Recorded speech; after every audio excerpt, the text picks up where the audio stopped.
Bonjour et bienvenue à un autre épisode de Plus de Millage. Aujourd'hui, je vais vous faire découvrir le Mazda CX-5 dans sa version signature équipée du moteur 2.5 litres turbo. Alors, c'est le modèle le plus équipé de la gamme. On a toutes les options disponibles, donc on va être capable de couvrir la gamme en entier.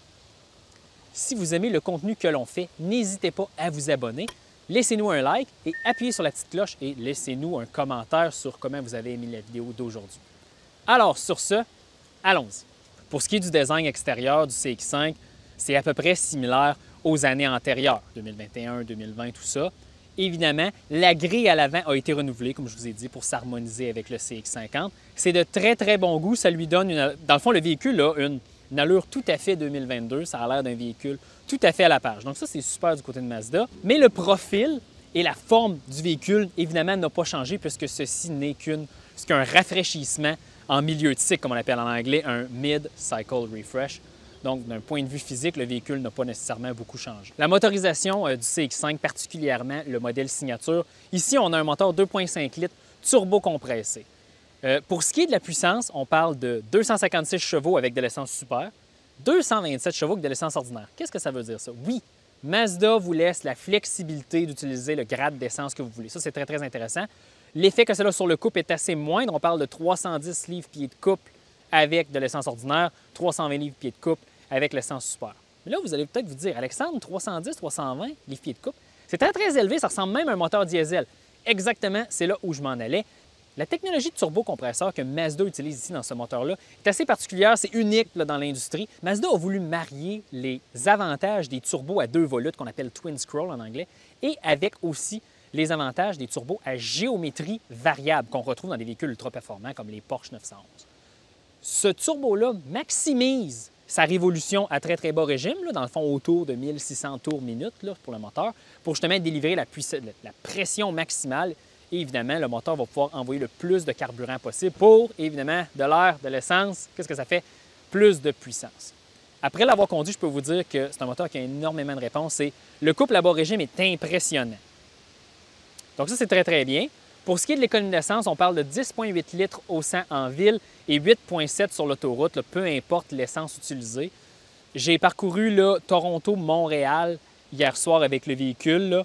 Et dans le fond, j'ai suivi la circulation. Je n'ai pas essayé justement d'essayer d'aller chercher le plus d'économie d'essence. 8,7 litres au 100 km, c'est tout à fait faisable. Aucun problème. En ville, attendez-vous plus à 11-12 litres au 100. Il n'y a pas de système de start-stop à l'arrêt. Il n'y a pas de désactivation des cylindres comme on voit dans le reste de la gamme. Attendez-vous à ça. Mais quand même, c'est assez raisonnable compte tenu de la puissance ici.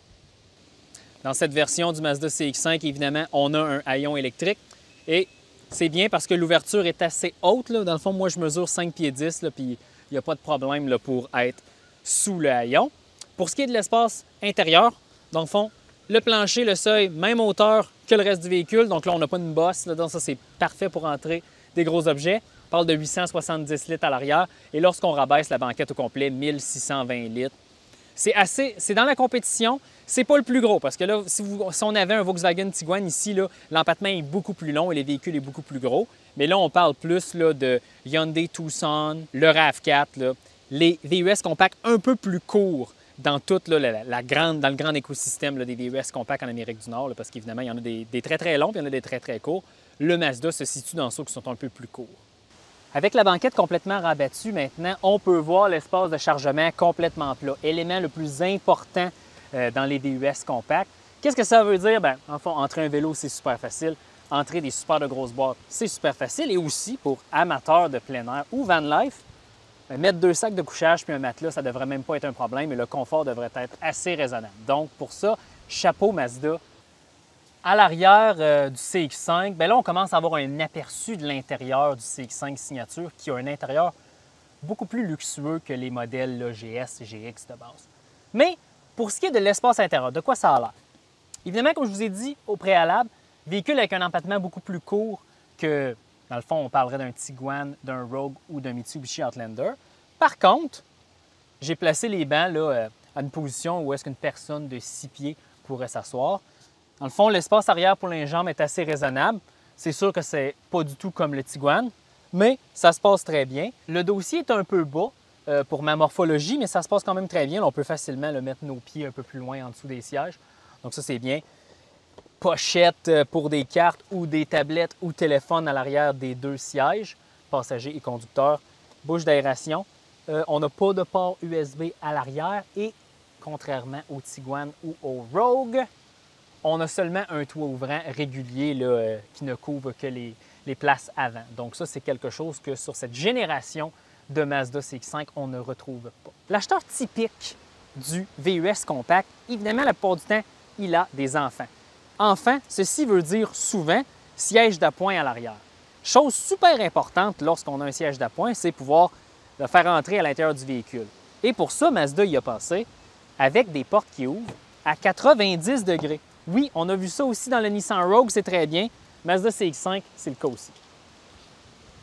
Dans les 10 dernières années, les intérieurs des produits Mazda ont toujours été bien assemblés, matériaux de qualité, design ergonomique. Et cette philosophie et ces critères que Mazda s'efforce de mettre dans ses véhicules, encore une fois, sont respectés ici et c'est extrêmement bien réussi. Là, vous voyez mon enthousiasme, là. Super intérieur. On va faire le tour. Premièrement, dans la version signature, surface en cuir, partout. On a du bois pâle. Évidemment, c'est probablement du plastique, mais imitation bois, très de bon goût. Ça s'arrime très bien avec tous les accents de chrome qu'on voit dans cet intérieur-là. Super. Évidemment, le nouveau volant rafraîchi Mazda avec les contrôles, super facile d'utilisation. L'expression super facile d'utilisation, on va la retrouver souvent là, dans ma petite capsule dans l'intérieur du véhicule parce que ça respire la facilité d'utilisation. Les surfaces qui ne sont pas appointées de cuir, c'est des surfaces moussées très molles, donc super intéressant au toucher. Mais partout là, où on met ses mains, on a soit un plastique moussé de bonne qualité ou une surface en cuir. Volant gainé de cuir, levier de vitesse gainé de cuir, la porte gainée de cuir. Partout, partout, partout. La qualité des matériaux à l'avant est la même qu'à l'arrière. Donc ça, encore une fois, super. On va maintenant faire le tour du système d'infodivertissement Mazda. Puis là, ici, il y a des choses qu'il va falloir mettre au clair. C'est pas un écran tactile du tout. Ça c'est arrivé avec la Mazda 3 de nouvelle génération puis le Mazda CX-50. La philosophie derrière ça, est-ce que Mazda veut prioriser la conduite, une conduite sécuritaire aussi. Donc, Mazda veut que vous gardiez vos yeux sur la route. Donc, comment que Mazda fait pour avoir un système d'infodivertissement complet sans qu'il y ait d'interface tactile? Évidemment, tout est contrôlé par une série de boutons qu'on a au bas de la console près du levier de vitesse. C'est similaire à ce qu'on voyait dans les produits Mazda là, avant cette génération-là du CX-5. Puis c'est la même utilisation, mais l'interface du système d'infodivertissement est complètement rafraîchie. Fonctionne très bien. Mais encore une fois, ici, la simplicité est de mise. Il n'y a pas 12 000 paramètres à aller ajuster. Il n'y a qu'un seul menu pour chaque catégorie de contenu qu'on veut utiliser. Navigation, divertissement, communication, la page pour Android Auto et Apple CarPlay qui fonctionne très bien. Pour ce qui est du combiné d'instruments, très simple, mais très fonctionnel. Un look pour recréer des instruments analogiques, facile d'utilisation. On appuie sur le bouton Info, et c'est le seul bouton qu'on a pour personnaliser notre écran. En réalité, c'est juste aller dans le fond, voyager au travers de tous les menus. Parlons de la climatisation. Climatisation 2 zones, c'est tout à fait simple d'utilisation, puis c'est tout à fait standard au travers de toute la gamme. On a des sièges ventilés, sièges chauffants, passagers, conducteurs, volant chauffant. Là, dans le fond, ça, on retrouve ça partout là, à peu près dans la gamme. Là, lorsque vous êtes dans les modèles les plus équipés, là, dans les VUS compacts. Encore une fois, philosophie Mazda, on ne quitte pas les yeux de la route, on peut facilement opérer la température. Là. Il n'y a pas de contrôle tactile, là, il n'y a pas de problème ici. Dans le modèle signature, on a un affichage tête haute qui fonctionne très bien, regroupant la vitesse, les systèmes d'aide à la conduite et aussi la navigation lorsqu'on l'utilise. Pour ce qui est des sièges un peu fermes. Donc, ceux qui aiment les sièges fermes, vous allez aimer ça. Contrôle, dans le fond, on peut avancer. Dossier, il n'y a pas de problème. On peut monter, descendre le siège. Et aussi, j'aime beaucoup le contrôle du support lombaire. Au lieu d'avoir de bouton avec 4 directions où est-ce qu'on peut monter, descendre, c'est un système combiné. Plus de support lombaire, moins de support lombaire, mais de la façon que le support lombaire est installé dans le siège, c'est beaucoup plus enveloppant qu'un système là, où est-ce qu'on déplace là, de haut en bas le support lombaire. Donc ça, j'aime très bien. Mais ceux qui aiment les sièges plus mous, vous allez préférer peut-être le Nissan Rogue. Fonction que j'adore dans le CX-5, qu'on retrouve dans certains véhicules, mais pas tout partout. Un bouton physique pour activer le système de caméra 360. On appuie sur le bouton View ici. Caméra 360, très clair, très fluide, très facile de stationner le véhicule en ville. Chapeau, facile dans le fond. Et lorsqu'on réappuie sur le bouton View, on cycle au travers de tous les modes de caméra. Donc ça, c'est superbe. Au volant du Mazda CX-5. Rapidement, comportement routier, c'est dans les véhicules les plus dynamiques dans la catégorie des VUS compacts. Comportement routier est super. On a peu de roulis en virage, c'est bien contrôlé. La suspension est un peu plus ferme, là, pensez Volkswagen Tiguan. La direction, c'est très facile de placer le véhicule sur la route. Il n'y a pas de flou dans la direction. C'est très, très direct. Le volant est beaucoup plus lourd que ce qu'on pourrait voir chez Toyota ou chez Nissan ou chez Mitsubishi, même chez Hyundai. Évidemment aussi, on a le moteur 2.5 litres turbo avec énormément de couple, entre 310 et 320 livres-pieds. La reprise, c'est super. À fond, aussitôt qu'on appuie sur l'accélérateur, le moteur n'a pas besoin de rétrograder, on accélère et ça se passe très bien, qu'on soit sur l'autoroute, qu'on soit en ville. Ça, c'est super et c'est là que le CX-5 se démarque dans la catégorie. Il y a de moins en moins de VUS compacts avec des moteurs en option avec plus de puissance. Donc ça, c'est super. Point amélioré, définitivement, la transmission. Malgré que la transmission 6 vitesses Skyactiv fonctionne très, très bien. Les changements de vitesse sont rapides. On est dans le bon rapport. La transmission ne cherche pas un rapport entre les deux. Est-ce que je devrais être en troisième ou en quatrième? Mais par contre, on a seulement 6 rapports. Donc ça a un impact direct sur la consommation d'essence. Et c'est probablement pour ça que cette motorisation-là a une consommation d'essence plus élevée. Mais regardez, là, je prends une courbe ici, là. Comme je vous ai dit, peu de roulés en virage, énormément de coupe. On entend le moteur à une sonorité très grave, très, très agréable à conduire. Et c'est justement ce qui sauve cette motorisation-là. Le fait qu'on a énormément de couple, je pense que ça compense le fait que ce véhicule-là a moins de rapports de transmission. Par contre, pensons les versions GS, GX, avec le moteur 2.5 litres à aspiration naturelle, on a la même transmission. Donc là, je pense que ça doit être un peu plus difficile pour le moteur et au véhicule de se déplacer rapidement, mais dans le cas de la motorisation turbo, ça se passe très bien. Étant dans la version la plus équipée du Mazda CX-5, on a accès à toute la suite là, de sécurité active Mazda, le Mazda Eye Active Sense dans le jargon Mazda. Qu'est-ce que ça veut dire, ça? Régulateur de vitesse adaptatif, caméra 360, système d'angle mort, freinage automatique. Dans le fond, tout ce que la compétition offre, Mazda l'a. Par contre, un point ici qui est particulier, je l'ai découvert au travers de mon essai. Sur le volant, on a un petit bouton ici avec un véhicule, un volant et 2 lignes. Donc, rapidement, on se dit « Ah, OK, on a un système de suivi de voie avancé, un peu comme ce que Toyota offre sur toute sa gamme maintenant, Honda avec le Lane Assist. » Non.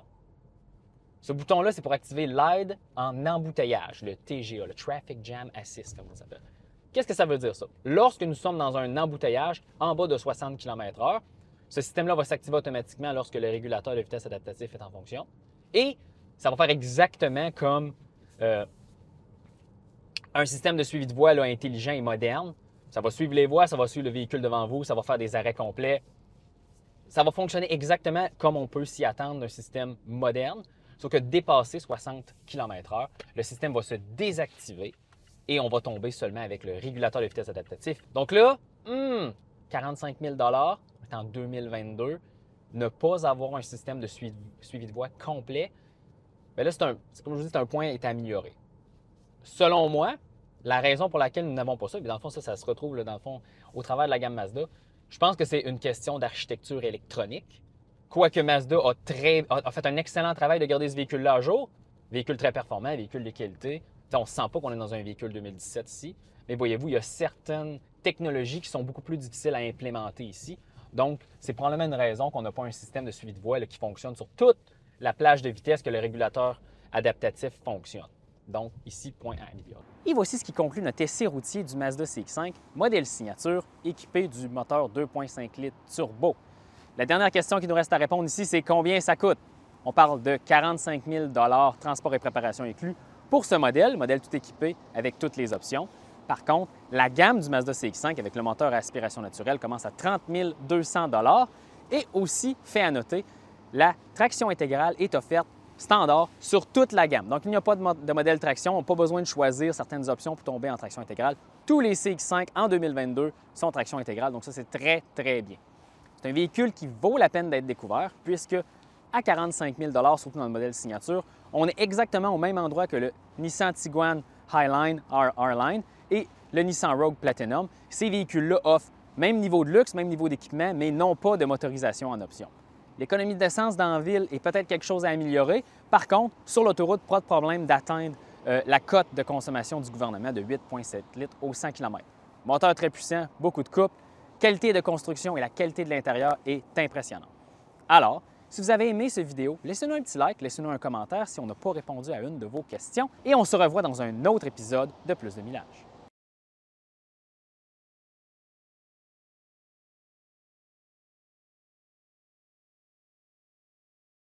2,5 litres turbo que l'on retrouve aussi dans le CX-9.